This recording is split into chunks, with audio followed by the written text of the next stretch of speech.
welcome back to my channel. So if you are new here, please do not forget to click like, share, and subscribe, and please do not forget to bell all the notification bells so that you will be updated on my future uploads. So for today's video, guys, I'm gonna show you how to make my very own pumpkin pie crumble cake. It sounds confusing and complicated, but it's something like a pumpkin pie between pumpkin pie and a cake. So these are all our ingredients. So we have box of a yellow super moist yellow cake mix. We have 3 eggs, brown sugar, cinnamon, and pumpkin pumpkin pie spice, pumpkin, 1 can of sweetened condensed milk, butter, 1 cup of pecan nuts, and also 4 tablespoons of butter, and I think that's it. Okay, so without the further ado, let's get started. So in this box, this is the yellow cake mix. So all you have to do is you pour all cake mix in here in this bowl. Minus, you have to use the whole box minus 1 cup, and later on I will show you why we save for the 1 cup. Okay, so this one we need to put all the yellow cake mix in here. Put that aside, and then one egg in here, and also one stick of melted butter. Ayan. So now I will gonna mix them together. Make sure that it's already mixed like a batter. So it will take a while, but we will gonna make sure that it's gonna be mixed all together. And this is gonna be our first base in our cake. And this is gonna be, I hope, this is gonna be taste so good. And just because, guys, maybe you're wondering why I'm making this. In my property I work, we have like a sweet, we need to bring sweet, so I represent my own way of baking. So let's try, guys, and how it make into like a yellow dough. So make sure mix it together as in like a real dough. So ayan na siya, guys. So this is look like this. This is a yellow cake mix and eggs and the butter together. Ayan. So now I will gonna drop in this one in our 9 by 13 baking pan. So here we'll put the here together. Okay, guys, so we need to use your hand and just pat this this your first base of your bread. So just put it like this and make it really flat, and make sure they gonna coated with our greased pan. So then this is gonna be your base on your cake. And sometimes, guys, if you bake something, you make sure it's full of love, you know, and it's gonna be so good. So we will gonna put this one in here for a while, and then we will gonna make our pumpkin base. So this is gonna be the base of our bread. There, it's perfect. Now, so in this bowl, I'm gonna go add our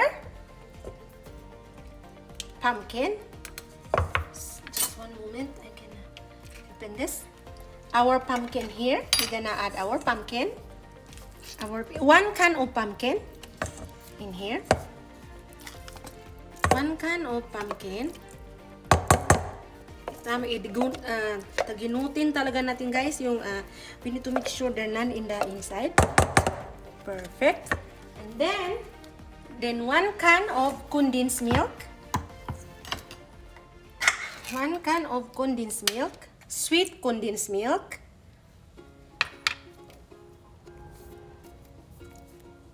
This is gonna be 1 can of condensed milk here. Make sure there are no more inside also there. And then you have 2 eggs. There, 2 eggs. 2 eggs. And then you have your brown sugar. And also your cinnamon, your pumpkin pie spice, and also your cinnamon. Ayan. And also for the taste, guys, for this is a very optional. For the twist, I'm gonna go add a teaspoon of coffee liquor, but this is very optional, so I just gonna put mine because I really love coffee, so I'm gonna add like a teaspoon of coffee liquor. So we need to mix them together. Our pumpkin in there, our condensed milk, everything in here. To make sure that everything is blend together. Ayan. So ayan guys, this is the way how it looks really good. So this is the same thing how you're making your pumpkin pie, but except this is your pumpkin pie filling really when you do this. So now, well, they want, it smells so good. It smells coffee and also the smell of the pumpkin. We're gonna pour all the way here in our bread mixture. So let's pour all the way our filling. We pour all the way and we will gonna mix them like we make a pie. There. So now let's make sure that it's already you know, like make a level. So you can see from here guys, the yellow from the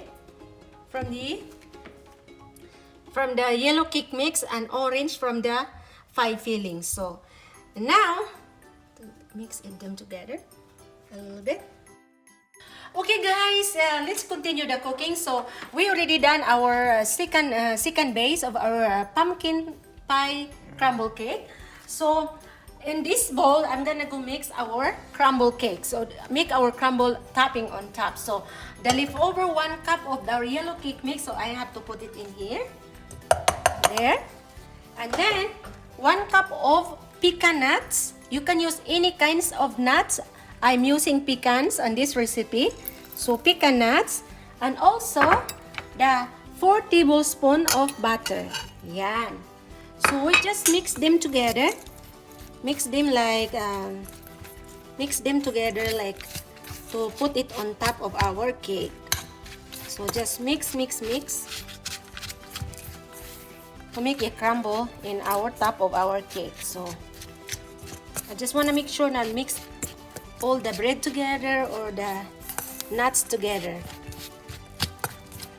Ayan, I hope this is gonna be so good. Then I'm gonna sprinkle it all over our cake. So in this case, I'm gonna use my hands. I already washed my hands, so I'm just gonna maybe just use a spoon to mix, put in top of our cake. Make sure it's the top of our cake. Ayan.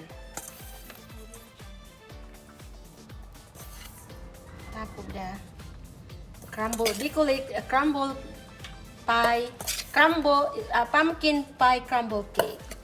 So I hope this is gonna be turned so good. And I'm gonna take it to my we have the treats tomorrow at my job, so I'm gonna take this one. So ayan. So just make sure that everything is coated by our crumble cake. So this is the way how it goes, and it will gonna be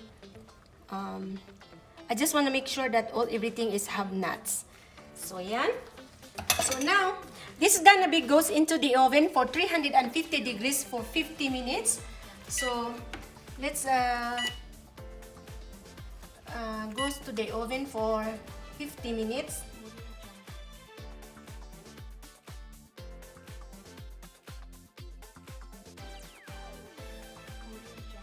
Hi guys! So while our cake is already in the oven for 40 to 55 minutes, for the meantime, I will gonna show you how to make my very own whipped cream. So in this bowl, I use 2 cups of heavy whipping cream. I'm using this pumpkin spice latte. So I'm gonna go add about 1.5, maybe 1/2 cup of powdered sugar. That's a half. So it's another half. Ayan. And it's very easy. So you can actually use your milk also, it's okay. Yeah. So now I'm gonna go use our blender. Just explain it.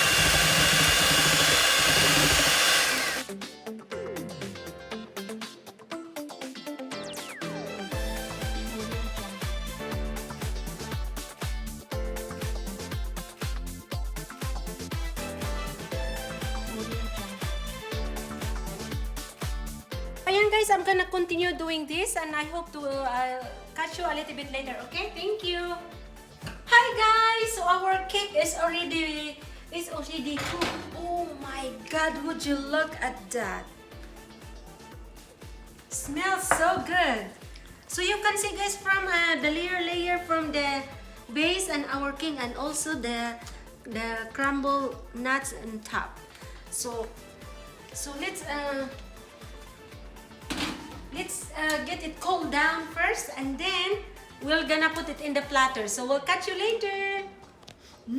Smells so good. Hi guys! So our cake is already cooling down. So we will gonna put it in our platter. So I'm gonna go cut in 3 equal parts. So let me see. And we will gonna put it in our platter. And also guys, I have for the garnish here. This is the small macarons. So let's put our cake in our platter. Ayan. Smell good. So ayan guys, I'm gonna try. Let's try our cake. Wow. Amazing. Oops. It's really hard to... Oh, this looks like this. Wow, looks good. Looks so good. It looks like a pumpkin pie, but it's a cake. Here. Don't know how you do this. Maybe. Yeah. Also. Here.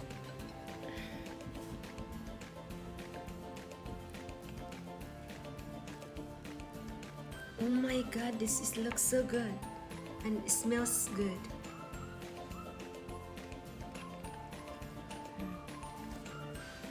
Put in here. Smell good. Here.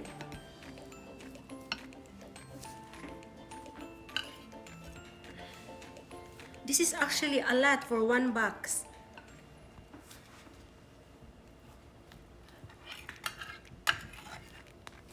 And 2 more.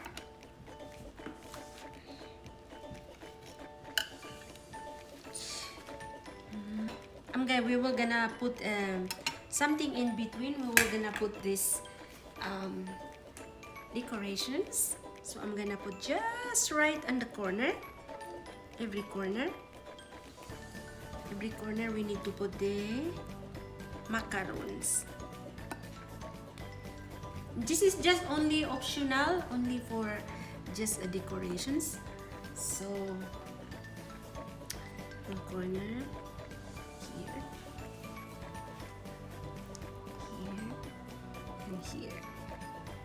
2 more here. So now we will gonna grab our whipping cream. This is the whipping cream that we made. So I have just to put it right here. Then we will gonna add a little bit of sprinkle of pumpkin spice. So there you go. This is our crumble cake, pumpkin pie crumble cake. So I wanna go in this vlog, and well, thank you so much all for watching, and I hope to see you guys in our next baking. Thank you so much, and God bless.